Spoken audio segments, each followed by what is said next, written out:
The inguinal region, sometimes called the groin, is the lower part of the anterolateral abdominal wall.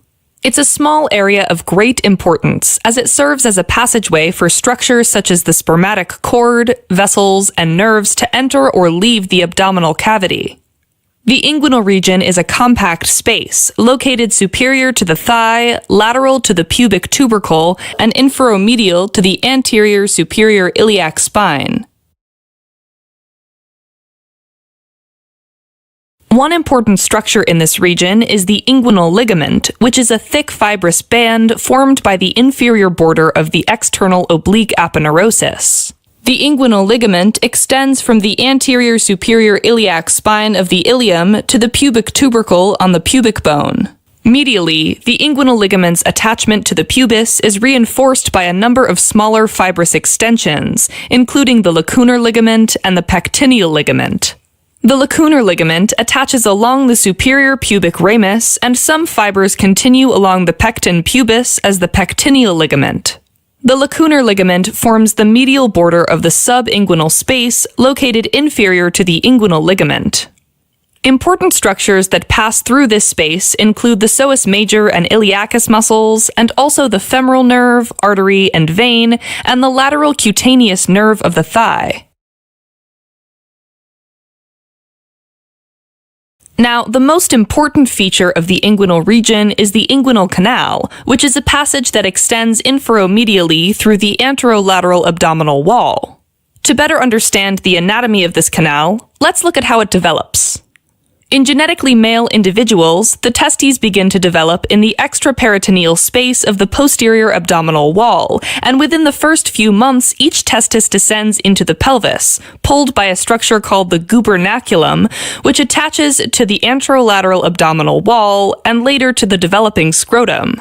As the testis descends from the abdominal cavity into the scrotum, its vessels and nerves migrate with it. When the testis gets closer to the anterolateral abdominal wall, a peritoneal outpouching called the processus vaginalis forms and pulls the layers of the anterolateral abdominal wall with it into the developing scrotum. The testis then follows the processus vaginalis into the scrotum. In males, the inguinal canal contains the ilioinguinal nerve and the spermatic cord, which includes the genital branch of the genitofemoral nerve. In genetically female individuals, the development of the inguinal canal is slightly different. While the ovaries also begin their development in the abdomen, they only descend as far as the pelvis. Because of this, the inguinal canal is less developed compared to males and obviously doesn't contain a spermatic cord.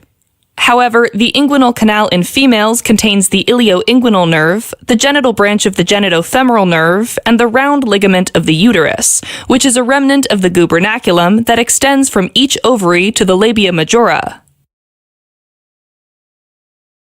Alright, now the inguinal canal starts at the deep inguinal ring, which is an opening in the transversalis fascia and is located at the midpoint of the inguinal ligament, just lateral to the inferior epigastric vessels.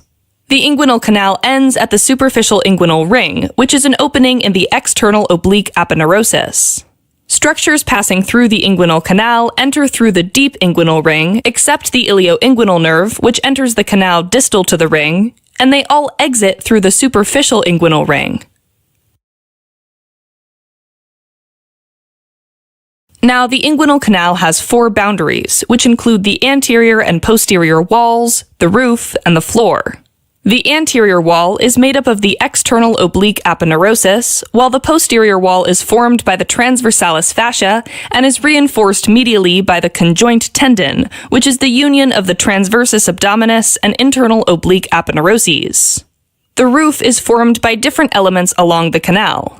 Laterally, the roof of the inguinal canal is formed by the transversalis fascia, centrally by musculo-aponeurotic arches of the internal oblique and transversus abdominis, and medially by the medial crus of the external oblique aponeurosis. Finally, the floor of the inguinal canal consists primarily of the gutter formed by the inguinal ligament and is supported medially by the lacunar ligament. Alright, now feel free to pause the video and see if you can recall what structures pass through the inguinal canal in males.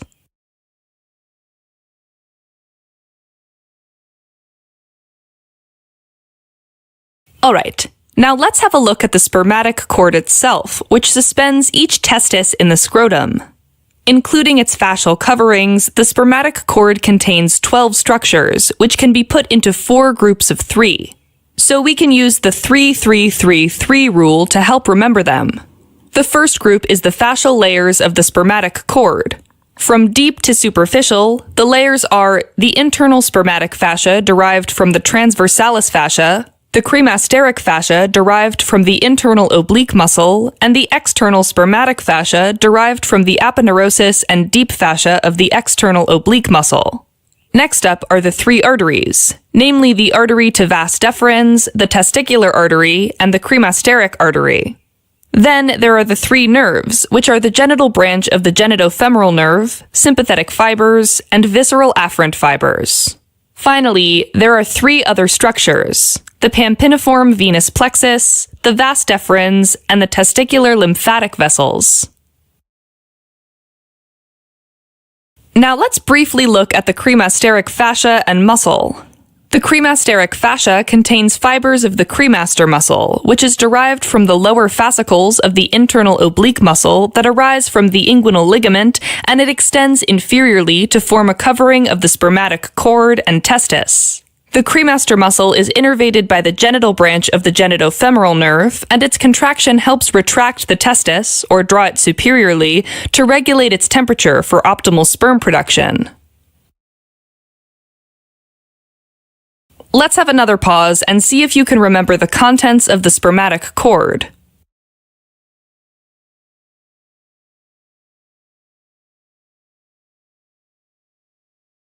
Now, let's make our way down to the scrotum, which is made up of 2 main layers, the skin and the dartos fascia.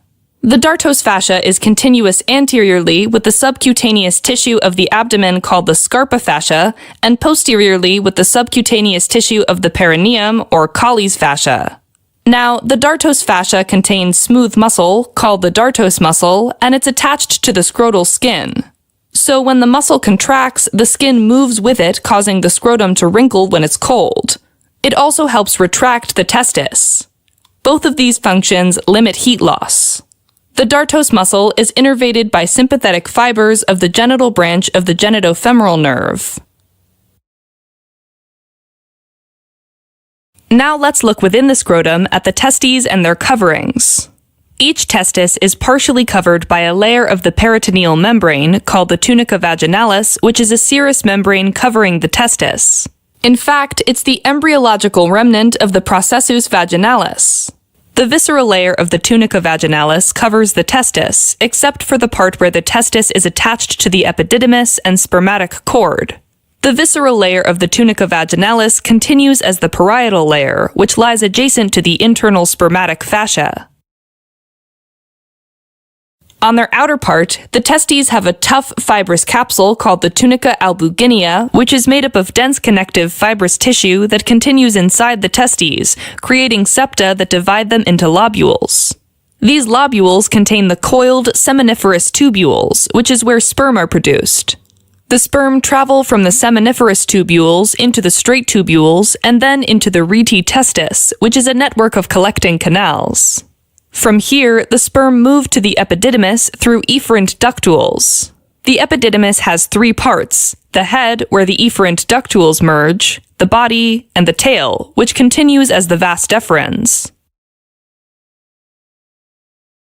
Each one of the 2 testes is supplied by a testicular artery, which is a direct branch of the abdominal aorta, emerging just inferior to the renal artery. Their venous drainage is through a network of veins called the pampiniform plexus, which drains into the right or left testicular vein.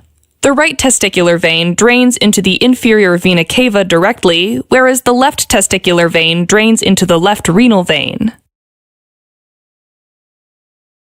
The lymphatic drainage of the testes is to the pre-aortic and lateral aortic lymph nodes. In contrast, the scrotum's lymphatic drainage is to the nearby superficial inguinal lymph nodes. Remember, the testes develop in the abdomen and eventually descend, so it makes sense their lymphatic drainage is to lymph nodes in the abdomen, not to the inguinal lymph nodes. Alright, as a quick recap, The inguinal ligament extends from the anterior superior iliac spine of the ilium to the pubic tubercle on the pubic bone. The inguinal canal has a deep ring, located just lateral to the inferior epigastric artery, and a superficial ring. The inguinal canal has 4 boundaries, which are the anterior wall consisting of the external oblique aponeurosis, the posterior wall consisting of the transversalis fascia, the roof formed by the internal oblique and transversus abdominis muscles, and finally the floor, which consists of the inguinal and lacunar ligaments. In both genetically male and female individuals, the inguinal canal transmits the ilioinguinal nerve and genital branch of the genitofemoral nerve. In males, the inguinal canal also transmits the spermatic cord, while in females it contains the round ligament of the uterus. The male's spermatic cord consists of 3 layers, which are internal spermatic fascia, the cremasteric fascia, and the external spermatic fascia. It carries 3 arteries, which are the artery to vas deferens, the testicular artery, and the cremasteric artery, 3 nerves, namely the genital branch of the genitofemoral nerve, sympathetic fibers, and visceral afferent fibers, and finally 3 other structures, which are the pampiniform venous plexus, the vas deferens, and the testicular lymphatics. The testes reside in the scrotum and are directly covered by the visceral layer of the tunica vaginalis, which is continuous with the parietal layer of the tunica vaginalis. They are supplied by testicular arteries, which are direct branches of the abdominal aorta. Their venous drainage is through the pampiniform plexuses, while the lymphatic drainage is to the pre-aortic and lateral aortic lymph nodes.